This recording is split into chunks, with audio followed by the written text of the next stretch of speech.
توجہ ادھر رکھے پوری. ایک بات کچھ لوگ اعتراض کرتے ہیں اور نعرہ بھی لگاتے ہیں کہ علی کا پہلا نمبر دمادم مست کلندر، حیدر علی کا پہلا نمبر. تو جو یہ نعرہ لگاتے ہیں بلکہ ان سے رافضیوں کی بو نہیں آتی ہے، وہ پورے رافضی ہیں. بے شک بے شک بے شک. ہم الحمدللہ علی کو دل و جان سے مانتے ہیں. بہت سبحان اللہ. سبحان اللہ. اور صدیق اکبر کو بھی دل و جان سے مانتے ہیں. سبحان اللہ. بے شک عمر فاروق اعظم کو بھی دل و جان سے بے مانتے شک ہیں بے شک اور عثمان غنی کو بھی دل و جان بے سے. شک. سبحان اللہ. بے شک. یہ الگ بات ہے. سرکار صلی اللہ علیہ وسلم نے حیات زندگی میں اپنے مصلی پر چڑھنے کا اگر کسی کو حکم فرمایا تو وہ صدیق اکبر کو بے فرمایا. شک بے شک. اور صدیق اکبر کو اس لیے فرمایا کہ بعد وصال شریف یہ اشارہ ہو گیا، یہ بتا دیا کہ میرے بعد اگر کوئی خلیفہ میرا بنے گا تو وہ صدیق اکبر بنے گا. حضرت فاروق اعظم کے بعد یہ آخری وقت میں لوگوں نے کہا کہ حضور آپ بتائیں کہ آخر خلیفہ کون بنے. حضور آپ کم سے کم تھوڑا اشارہ کر کے جائیے گا، اس لیے کہ جب آخری وقت تھا تو حضرت عمر فاروق اعظم نے فرمایا کہ ایسا کریں کہ خلیفہ جو بنانا حضرت عثمان غنی کی جانب اشارہ فرمایا. اور حضرت ابو طلحہ، حضرت زبیر، حضرت سعد بن وقاص، حضرت علی، ان کے نام یہ 6 نام حضرت عمر فاروق اعظم نے فرمائے تھے کہ ان لوگوں سے معلوم کرنا، ان لوگوں سے معلوم کرنا. اور جس کو یہ چاہیں اس کو خلیفہ بنانا. عبد الرحمن بن عوف دیکھیں پتہ یہ چلا. اگر مائک والے ہیں تو اس کا تھوڑا سا ایکو کم کریے گا. سرات بھائی اس کا ایکو کم کریے گا، تھوڑا سا ایکو. دوسری کو اللہ افسر کی یہ منشا تھی، افسر کی یہ منصب تھی کہ عمر فاروق اعظم کے بعد خلیفہ جو بنے وہ عثمان غنی. عبد الرحمن بن عوف انہوں نے حضرت علی کو ایک طرف لے جا کر اور کہا کہ اگر ہم آپ کو خلیفہ بنائیں تو ظاہر سی بات ہے آپ بننا پسند فرمائیں گے، اور آپ کو اگر اتفاق نہیں بنائیں عثمان غنی کو بنائیں تو کیا آپ ان کی بیعت کریں گے؟ بڑی توجہ کے ساتھ سننا، اہم گفتگو کر رہا ہوں میں آپ سے. تو آپ نے فرمایا اگر میں عثمان غنی کی بیعت کرنے کو مجھ سے کہا جائے گا تو میں عثمان غنی کی بیعت نہیں کروں گا، اور اگر مجھے خلیفہ بنایا جائے گا تو میں خلیفہ بننے کے لیے تیار ہوں. بے شک. اور یہی عبد الرحمن بن عوف نے یہی سوال حضرت عثمان غنی کو ایک طرف لے جا کر کیا. تو آپ نے بھی دونوں سے سوال سیم تھا. آپ نے بھی یہی فرمایا کہ اگر علی امیر المومنین خلیفہ بنیں گے تو میں ان میں بیعت کرنے کے لیے تیار ہوں، اور اگر آپ مجھے خلیفہ بناتے ہیں تو میں خلیفہ بننے کے لیے تیار ہوں. اب جب یہ دونوں کے درمیان اپنے اپنے انداز میں باتیں رکھ دی تو کیا دیکھتے ہیں کہ حضرت عثمان غنی رضی اللہ تعالیٰ عنہ کو حضرت عمر فاروق اعظم کے بعد خلیفہ چنا گیا. اور جب آپ کو خلیفہ چنا گیا تو حضرت عمر فاروق اعظم کا مزاج جو رہتا تھا وہ تیز رہتا تھا. 6 سال آپ نے 12 سال اس منصب کو سنبھالا. 6 سال تک تو لوگ آپ سے خوش رہے. کتنے سال؟ بولو تھوڑا، کتنے سال؟ 6 سال تک لوگ آپ سے خوش رہے، اس لیے کہ آپ کے مزاج میں اور عمر فاروق اعظم کے مزاج میں بہت فرق تھا. لیکن 6 سال کے بعد کچھ گورنر جو متعین فرمائے تھے ان کی وجہ سے، ان کی حرکتوں کی وجہ سے لوگ حضرت عثمان غنی سے عداوت کرنے لگے، چلنے لگے. آپ کی وجہ سے نہیں. توجہ ہے آپ کی؟ زور سے کہو سبحان اللہ. سبحان اللہ.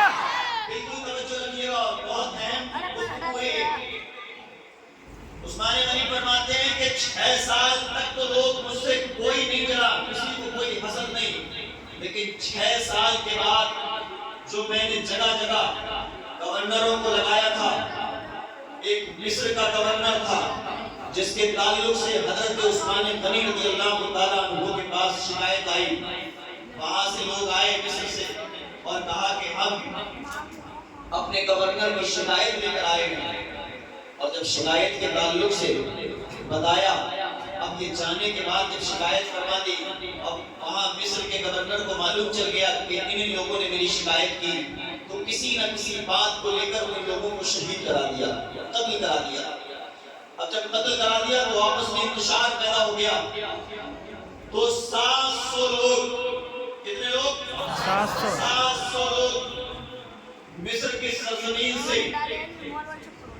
حضرت عثمان غنی رضی اللہ تعالیٰ عنہ کے پاس ملاقات کے لیے آئے، اس لیے کہ تاکہ ہم یہ کہیں گے امیر المؤمنین حضرت عثمان غنی سے کہ آپ ہمارے خلیفہ کو اپنے منصب سے ہٹا دیجئے گا اور کسی دوسرے کو خلیفہ بنائیے گا، کسی دوسرے کو گورنر بنائیے گا۔ اب 700 مصری جب وہاں سے قافلے کی شکل میں آئے تو ان لوگوں نے کیا دیکھتے ہیں کہ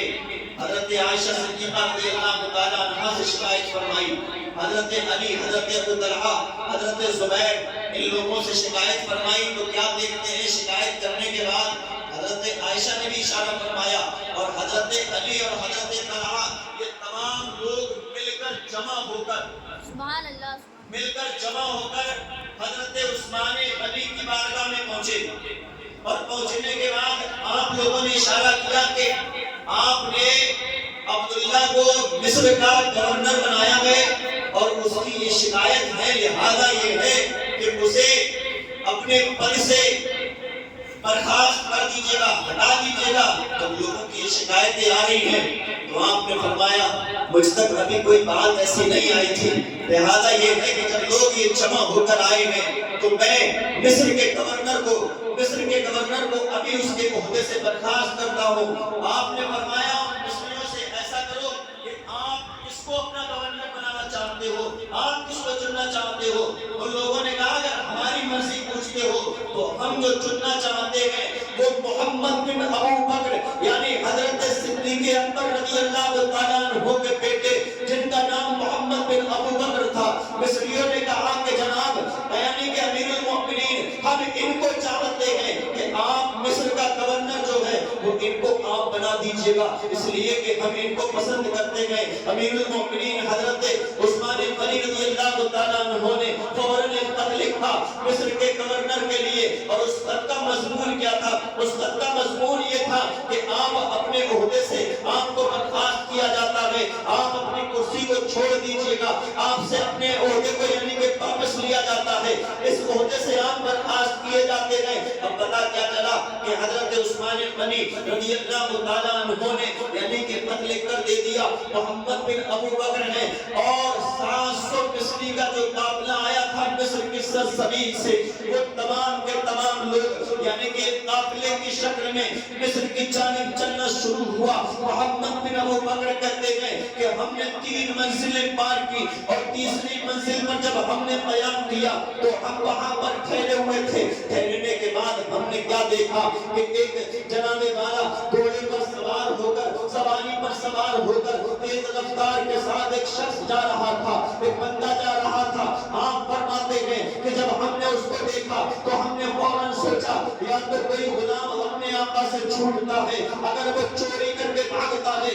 تو وہ اپنے آقا کے ڈر کی بنا پر بھاگتا ہے، یا جناب والا کوئی قاصد ہوتا ہے، کوئی پیغام لے کر جاتا ہے، وہ اتنی تیز رفتار کے ساتھ جاتا ہے۔ اب کیا دیکھتے ہیں محمد بن ابو بکر فرماتے ہیں کہ ہم نے اس غلام کو پکڑ لیا، جانے والے کو پکڑ لیا، اور پکڑنے کے بعد جناب والا جب ہم نے اس سے پوچھ تاچھ کی، ہم نے اس سے معلوم کیا تو اس نے کہا کہ میں غلام ہوں۔ اور جناب والا دیکھتے کیا ہے کہ لوگوں نے اسے پہچان لیا، لوگوں نے کہا کہ یہ تو امیر المؤمنین حضرت عثمان غنی کا غلام ہے۔ جب اس سے محمد بن ابو بکر نے سختی کے ساتھ معلوم کیا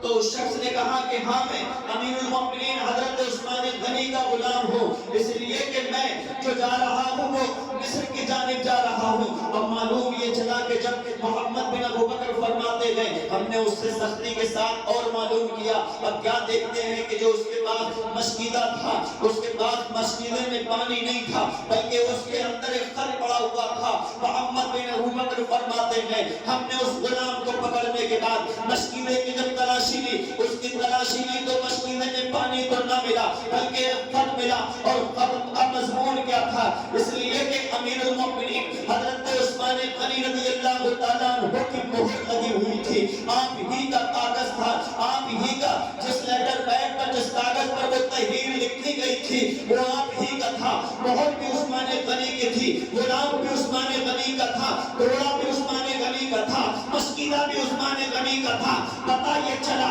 کہ محمد بن ابو بکر نے جب اس غلام کو پکڑنے کے بعد اور اس خط کا مضمون پڑھا تھا تو اس خط کا مضمون یہ لکھا تھا کہ یہ قافلے کی شکل میں مصر کے لوگ آئے ہیں اور محمد بن ابو بکر کو اپنا یعنی کہ گورنر تسلیم کیا ہے، جب یہ مصر کی سرزمین پر پہنچ جائے تو کسی نہ کسی بہانے سے محمد بن ابو بکر اور اس کے تمام ساتھیوں کو شہید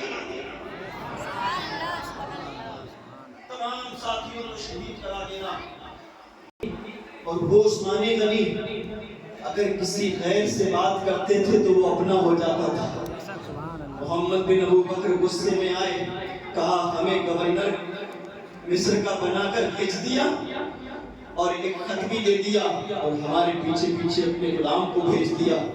ہمیں قتل کرانے کی سازش چل رہے ہیں۔ اب کیا دیکھتے ہیں کہ محمد بن ابو بکر فرماتے ہیں کہ جناب والا ہم وہیں سے واپس اپنے قافلے کو لے کر واپس آ جاتے ہیں، اور جب واپس آئے تو ہم نے حضرت علی کی بارگاہ میں شکایت فرمائی، حضرت ابو طلحہ سے کہا، حضرت زبیر سے کہا، حضرت سعد بن وقاص سے کہا، اب پتہ یہ چلا کہ دیگر صحابہ کرام سے ان لوگوں نے شکایت فرمائی۔ اب کیا دیکھتے ہیں کہ ان لوگوں کا ذہن خراب ہو گیا، محمد بن ابو بکر کا غصہ ٹھنڈے میں نہیں ہونے میں آتا ہے۔ اب کیا دیکھتے ہیں کہ کچھ کلوائیوں کے ساتھ اور جو مصری قافلہ تھا 700 لوگوں کا، کچھ مہاجرین بھی آپ کے ساتھ تھے۔ پتہ یہ چلا کہ صدیق اکبر رضی اللہ تعالیٰ عنہ سے بات چیت کی، حضرت علی بھی وہاں پر موجود ہے۔ جب بات چیت کی آپ کو وہ خط دکھایا، خط دکھانے کے بعد غلام بھی ہے، غلام کے بعد مشکیدہ بھی ہے، مشکیدہ کے بعد آپ کا گھوڑا بھی ہے، آپ کی سواری بھی ہے۔ اور جب بات چیت رکھی گئی تو آپ نے فرمایا ہاں یہ خط میرا ہے، جو کاغذ ہے یہ میرا ہے، اس پر جو مہر لگی ہے یہ بھی میری ہے، یہ گھوڑا بھی میرا ہے، یہ غلام بھی میرا ہے، یہ مشکیدہ بھی میرا ہے۔ اب جناب والا جب ساری چیزیں آپ کی تھی تو آپ فرماتے ہیں، امیر المؤمنین حضرت عثمان غنی فرماتے ہیں سنو، یہ گھوڑا میرا ہے، یہ مشکیدہ میرا ہے، یہ مہر میری ہے، یہ کاغذ میرا ہے، یہ غلام میرا ہے، لیکن اس کاغذ کے اوپر جو مضمون لکھا ہوا ہے یہ میرا نہیں ہے،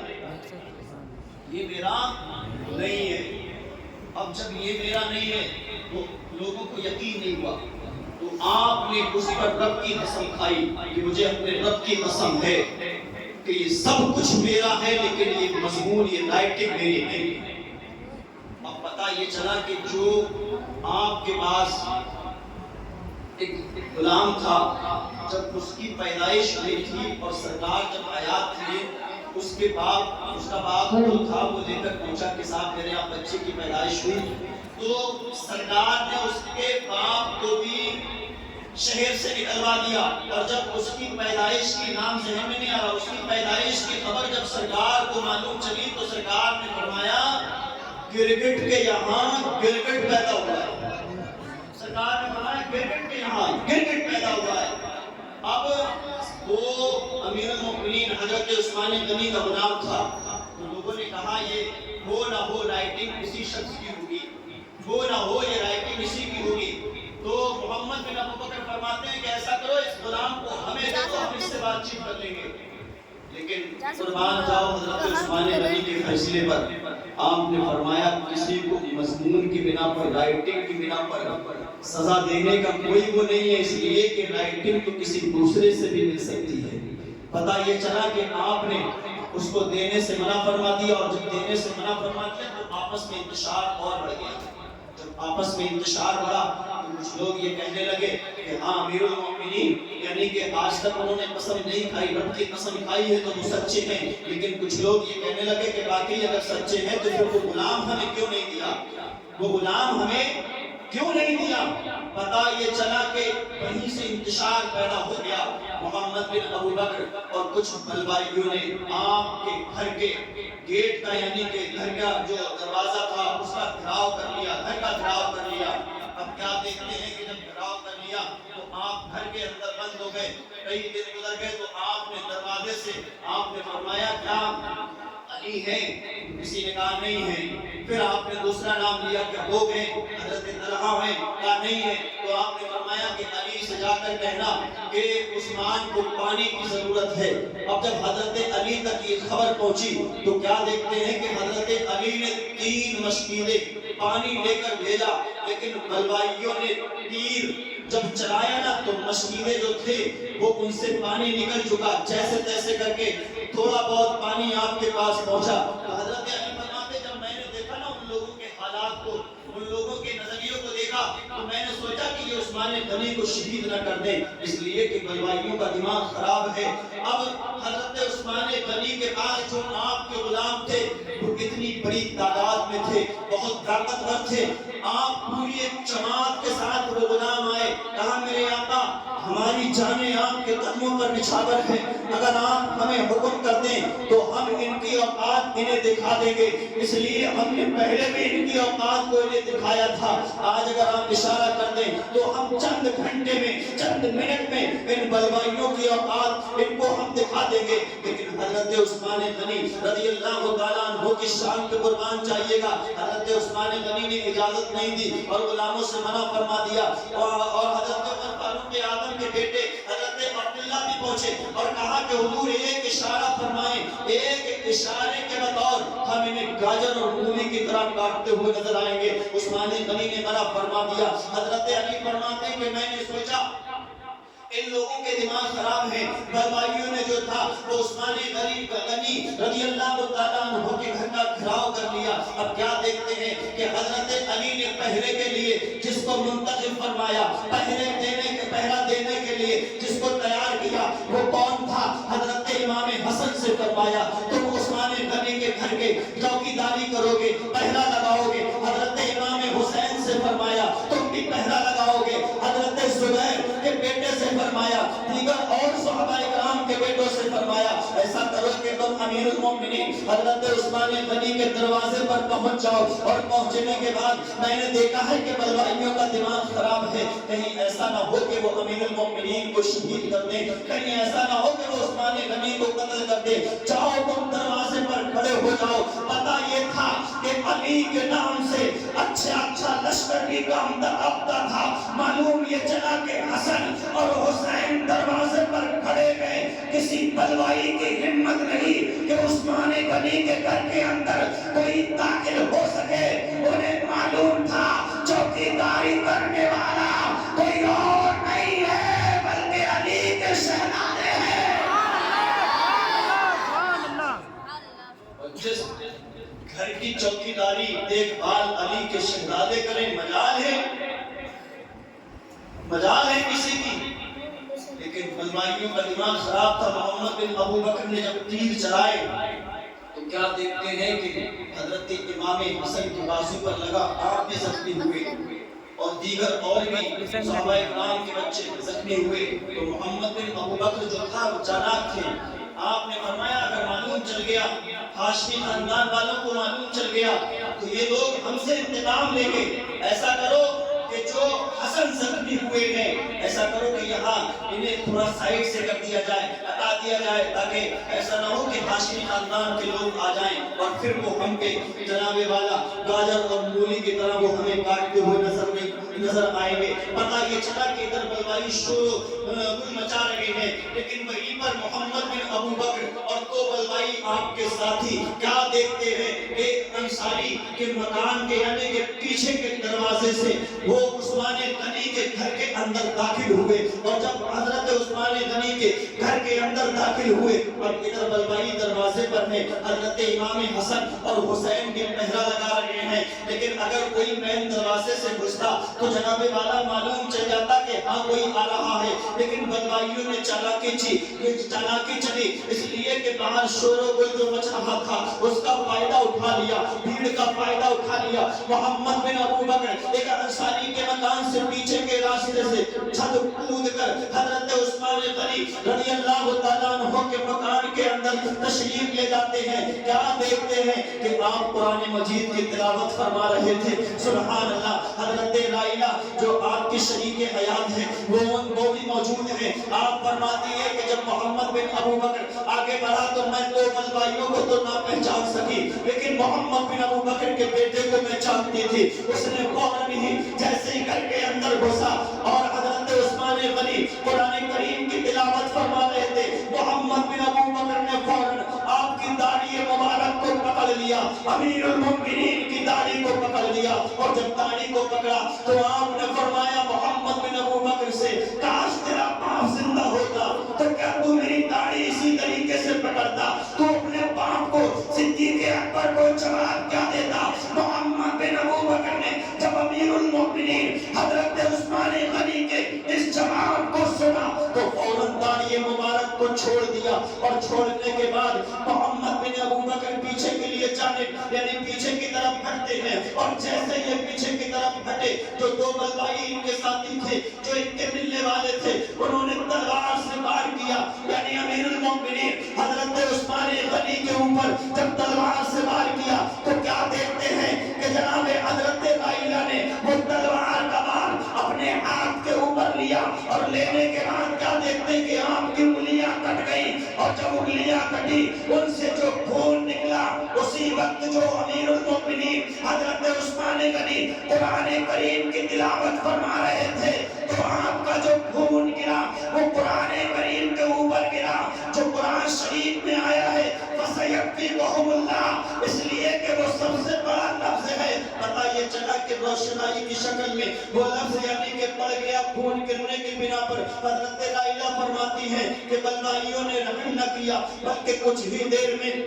حضرت امیر المؤمنین حضرت عثمان غنی کو شہید کر دیا۔ حضرت رائلہ فرماتی ہیں کہ میں نے بہت آوازیں دی، میں بہت چیخی اور چلائی، لیکن باہر بلبائی جو تھے وہ شور کو مچا رہے تھے، اس کی بنا پر جو لوگ اوپر تھے ان کو میری آواز نہ پہنچ سکی، اس لیے کہ جب وہ امیر المؤمنین کو شہید کر کے چلے گئے تو میں کوٹھے کے اوپر چھت کے اوپر چڑھی، اور چڑھنے کے بعد کہا غضب ہو گیا، امیر المؤمنین کو شہید کر دیا گیا۔ اللہ اللہ مسلمانوں، جب حضرت عثمان غنی کو بلبائیوں نے شہید کر دیا یہ خبر ایک پیپر سے زیادہ تیزی کے ساتھ پورے شہر میں پھیل جاتی ہے، اور جب خبر پھیلی تو کیا دیکھتے ہیں کہ حضرت ابو طلحہ بھی تشریف لے کر آئے، حضرت زبیر بھی تشریف لے کر آئے، حضرت علی بھی تشریف لے کر آئے۔ جب حضرت علی کو معلوم چلا کہ عثمان غنی یعنی امیر المؤمنین کو شہید کر دیا تو امام حسن اور حسین سے فرمایا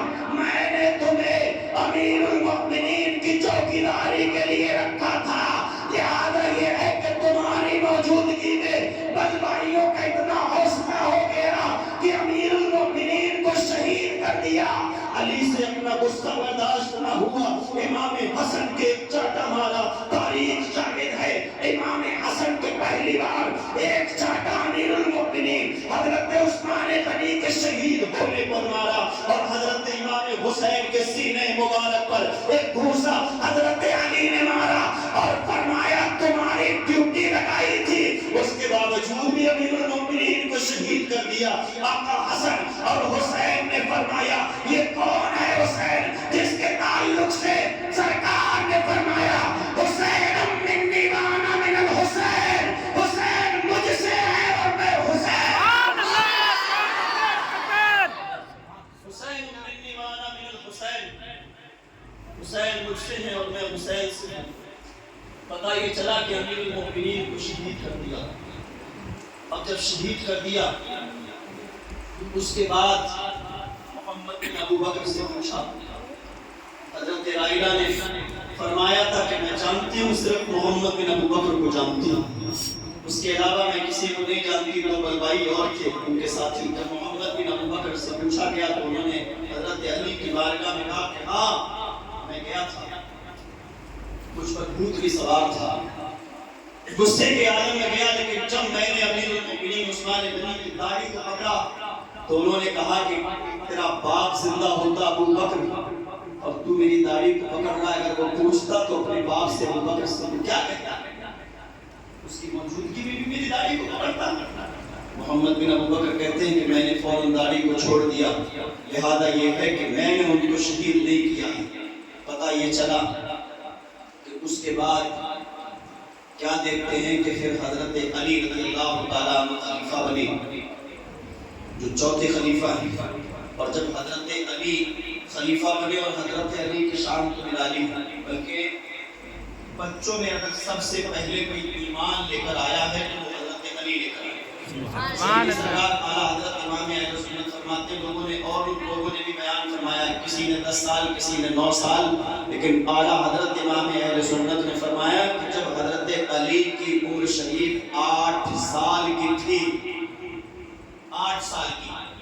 تو آپ فرماتے کہ میں نے ایک رات سرکار صلی اللہ تعالیٰ علیہ وسلم کو اور حضرت خدیجہ کبریٰ رضی اللہ تعالیٰ عنہا کو دونوں کو ایک کمرے میں نماز پڑھتے ہوئے دیکھا۔ جب میں نے نماز پڑھتے ہوئے دیکھا